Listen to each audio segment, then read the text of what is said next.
दोस्तों, आज की कहानी है इकलौते बेटे के गुम होने की चिंता में डूबी माँ को कैसे समझाती है बेटियाँ। कहानी पसंद आए तो वीडियो को लाइक एवं सब्सक्राइब जरूर करना। विमला आंटी हैरान परेशान से इधर उधर हो रही थी। सालों एक ही तरह से रहने की आदी हो चुकी बुजुर्ग आंटी बदलाव की हल्की कंपन से ही विचलित हो उठती थी।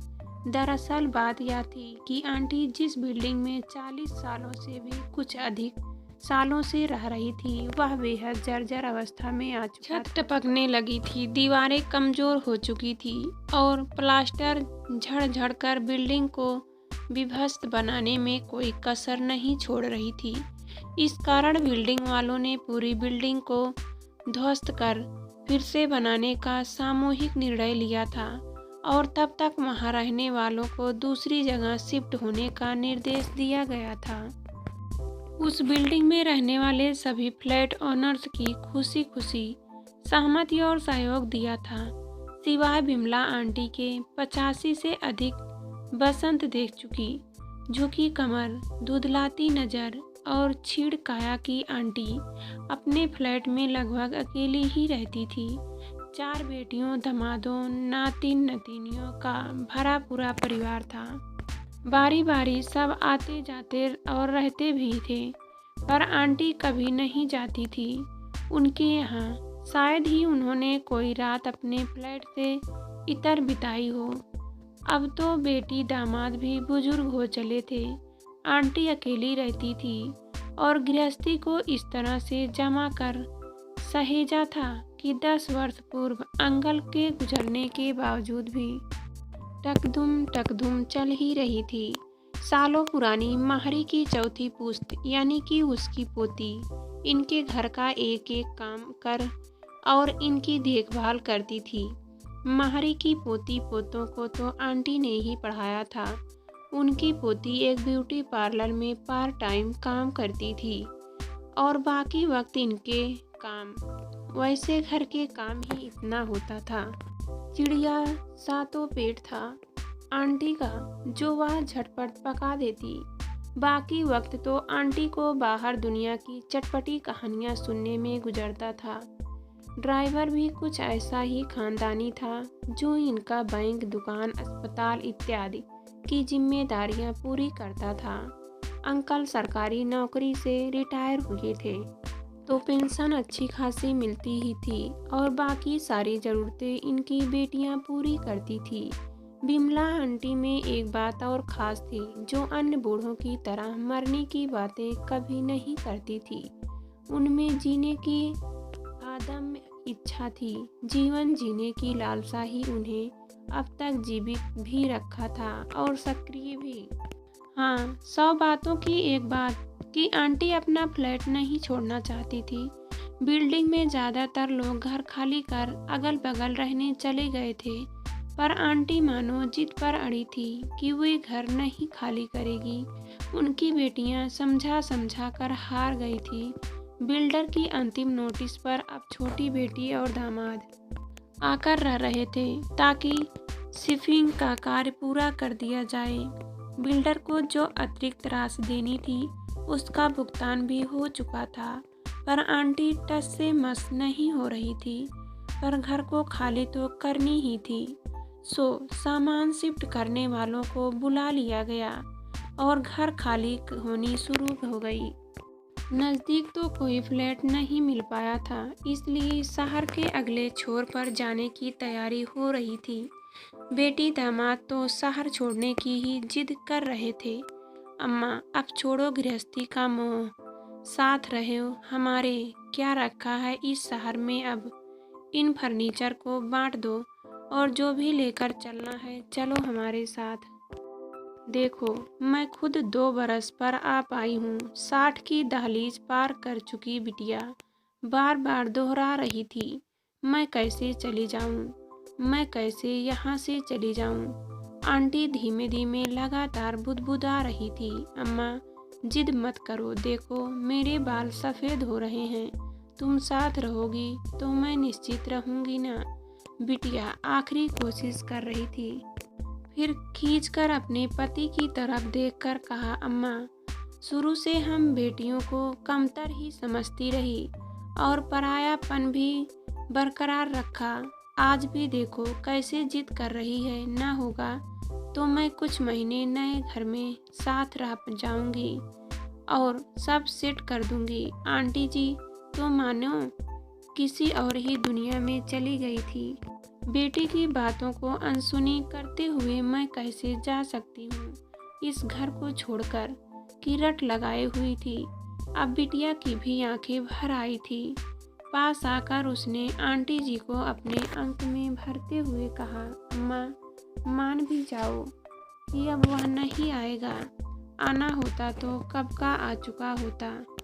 सुमेध नहीं आएगा, यह मान जाओ प्लीज, कहते हुए सुगंधा फपक फपक कर रो पड़ी।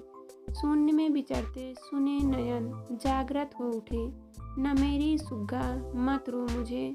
उस पंडित ने कहा था कि सुमेध जिंदा है और एक दिन जरूर वापस आएगा। मुझे पंडित जी की बातों पर पूरा विश्वास है। देखो क्या किसी को उसके नहीं रहने का कोई प्रमाण मिला है? जब तक उसका शरीर नहीं मिलेगा हम कैसे मान सकते हैं कि तुम्हारा भाई नहीं रहा? विमला आंटी बेटी को समझाते बोल रही थी। अब की पथराने की बारी सुगंधा के नैनों की थी। सुमेध 4 बहनों का इकलौता भाई और 4 लड़कियों के बाद उसका जन्म हुआ था, तो वर्मा आंटी को लगा था कि उनका जीवन अब जाकर पूर्ण हुआ। लड़कियों को उच्च शिक्षित करने का कोई खास रिवाज नहीं था उनके घर में, सो सभी को जल्दी जल्दी ब्याह कर निपटा दिया गया। बेटे को खूब पढ़ाना था, इसलिए अब ग्रेजुएशन के बाद उसने अमेरिका जाकर पढ़ने की इच्छा जाहिर की तो झट से मान ली गई। सुमेध बहुत होशियार था पढ़ने में, वहाँ जाकर भी अच्छा रिजल्ट करता रहा। उसकी नौकरी भी लग चुकी थी। ज्वाइन करने से पहले वह देश आने का प्रोग्राम बना रहा था कि अचानक उसके गायब हो जाने की खबर आई। 35 साल हो गए होंगे लगभग इस बात को वर्मा अंकल और आंटी विश्वास ही नहीं कर पाए कभी कि सुमेघ जिंदा नहीं होगा। अमेरिका जैसे बड़े से देश में उनका बेटा गुम हो गया, यह बात उनके गले ही नहीं उतरती थी। दुख अनंत था। किसी को पाले पोसे कमाऊ लड़की का अचानक से गायब हो जाना किसी पहेली से कम नहीं था। उस वक्त आज की तरह संचार के साधन नहीं थे। हर संभव कोशिश की गई कि कुछ सुराग तो मिले। न दूतावास से कोई खास खबर मिली, न उसके वहाँ के दोस्तों से। कोई कहता स्विमिंग पूल में डूब गया तो कोई कहता किसी ने मर्डर कर दिया, पर सबूत कोई तो सबूत हो। बॉडी तक नहीं मिला तो कैसे मान लिया जाए कि सुमेघ नहीं रहा।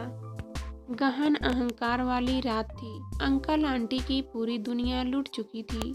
उलझनों में उलझ हुए मानो न जीने में थे न मरने में। बार बार दिल यही कहता कि वह जिंदा है और एक दिन वापस जरूर आएगा। यही कारण था कि वे लोग कभी घर छोड़कर नहीं जाते थे। सुमेघ को तो यही का पता मालूम था। हम कहीं जाएं और पीछे से वह आ जाए तो किसी को यह बात बहुत मामूली लग सकती थी। कई तर्क भी दिए जा सकते हैं, पर माँ के दिल से बहस नहीं किया जा सकता। उनका अंतर्मन हमेशा यही कहता कि किसी कारणवश सुमेघ उन्हें भूल गया है, पर उसकी तंद्रा एक दिन टूटेगी और वह वापस उसकी आंचल में आ जाएगा। इस सोच के पीछे उस पंडित का भी बड़ा हाथ था, जिसने सुमेध की जन्मपत्री देख यह भविष्यवाणी की थी कि वह वापस जरूर आएगा।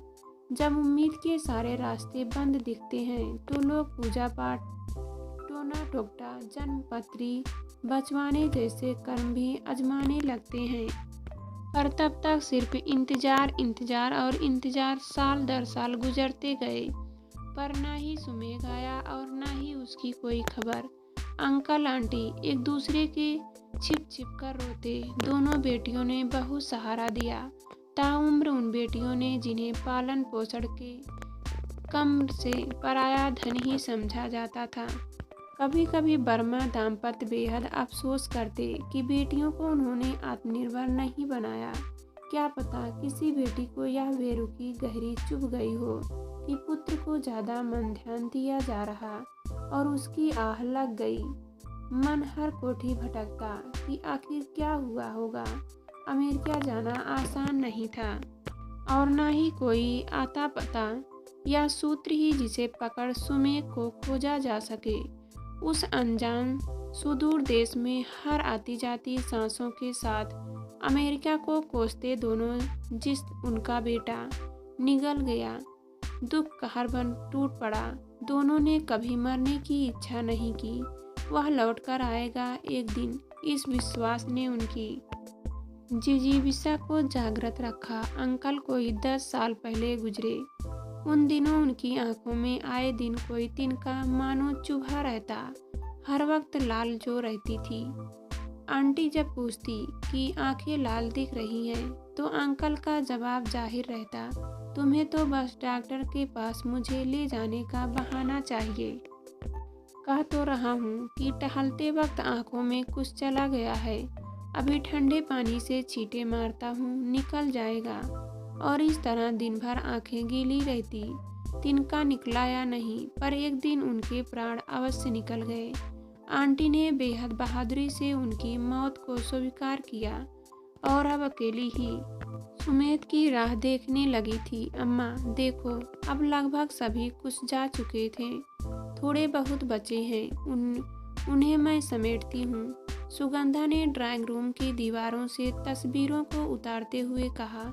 अपनी रॉकिंग चेयर पर बगल में ही बैठी आंटी अभी भी मैं नहीं जाऊंगी कि जाप कर रही थी। सुगंधा ने अपने पिता की हर चढ़ी तस्वीर को उतारा। कुछ क्षण को थम उन्हें देखती रही, कैसे तड़पते हुए गए अपने अंतिम समय में। काश कि भाई की कोई खबर ही मिल जाती। उसने बेहद संभाल कर वर्मा अंकल की तस्वीर को दीवार के सहारे खड़ा किया।